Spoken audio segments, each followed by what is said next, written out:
జనగామ జిల్లా పాలకుర్తిలో తెలంగాణ తల్లి విగ్రహ రగడ కొనసాగుతోంది. మాజీ మంత్రి ఎర్రబెల్లి దయాకర్ రావు సతీమణి ఉషా దయాకర్ రావు చేపట్టిన నిరసన ర్యాలీ ఉద్రిక్తతకు దారితీసింది.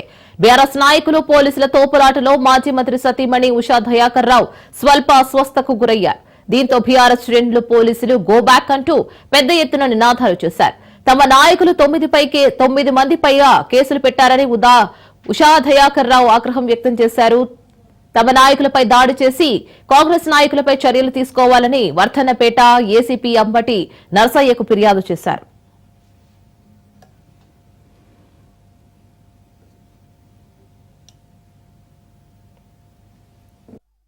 మేమేమో అన్యాయం చేయడానికి రాలేదు, దౌర్జన్యం చేయడానికి శాంతియుతంగా వచ్చి ఒక పోలీస్ స్టేషన్లో ఒక అప్లికేషన్ ఇచ్చి మాకు జరిగిన అన్యాయాన్ని శాంతియుతంగా వెళ్దామని మేము వస్తే వాళ్ళ పోలీసు వాళ్ళంతా 100 మంది పోలీసు వాళ్ళు వచ్చి మరి ఒక మహిళను కూడా చూడకుండా మరి నన్ను కూడా ఎంతో తొక్కిసికి వచ్చింది.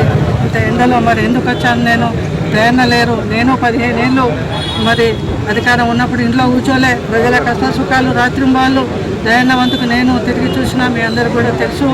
మరి ఆ అభిమానంతోనే ఆ ప్రేమతోని ఇవాళ నా వాళ్ళు మరి అధైర్యపడద్దు, వాళ్ళు ధైర్యంగా ఉండాలి, నేను వస్తే ఇంకా ఉత్సాహంగా వాళ్ళకి ఉత్సాహం వస్తుంది, పాల్గొంటారు అనే ఉద్దేశంగా మరి నేను రావడం జరిగింది తప్ప ఇక్కడేదో మరి ప్రజలే గమనిస్తారు. మేము ఎప్పుడు కూడా అధికారం ఉన్నప్పుడు కూడా ఏ దౌర్జన్యం చేయలే, రాబోయే రోజులు కూడా చేయము.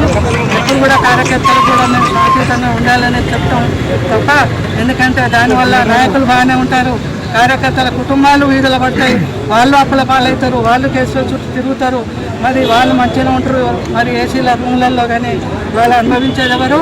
కార్యకర్తలు, వాళ్ళ కుటుంబాలు. అది గమనించాలా మీరు. దయచేసి అధికారం ఉంది కదా, డబ్బు ఉంది కదా అని వాళ్ళతో తోకెమ్మడి అన్యాయంగా మీరు తిరిగితే నష్టపోయేది మీరే. కాబట్టి ఎప్పుడైనా ధర్మమే గెలుస్తుంది, వెనక ముందు న్యాయమే గెలుస్తుంది, న్యాయమేదో నిదానంగా బయటపడుతుంది. మరి అధర్మం అనేది తొందరగా స్ప్రెడ్ అవుతుంది, ప్రజలు గమనించాలి.